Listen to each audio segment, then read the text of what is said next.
But I couldn't see a thing in that black box behind the door.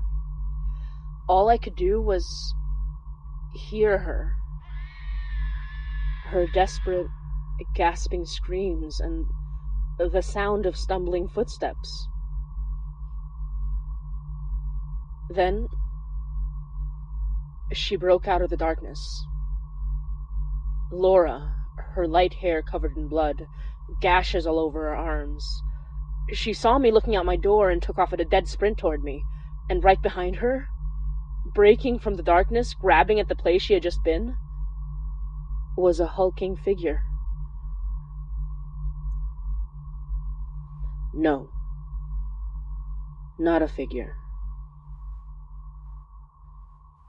A mass. A mass of stretched gray skin. Human skin, but from someone long dead. Stretched so thin you could see something rotting and roiling beneath, but somehow keeping its shape, keeping itself together, a flimsy flesh sack, dragging itself across the floor.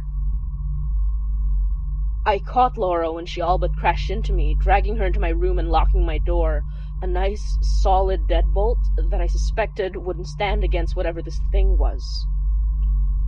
But it gave me enough time to grab what I could.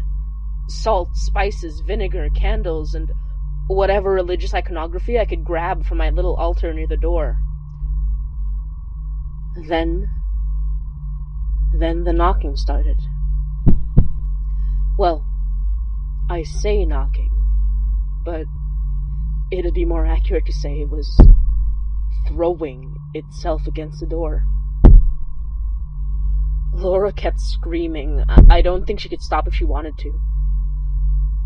But at some point, just as I had blocked out the incessant false fire alarms in the first month of living here, I was able to tune her out, focusing only on the heavy, dull thudding against my solid wood door.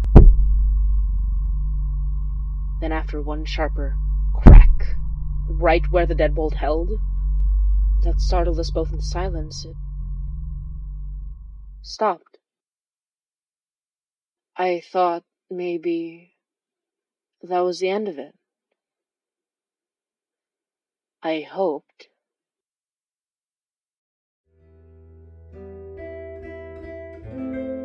You're listening to Hainai by Motzie Dapul.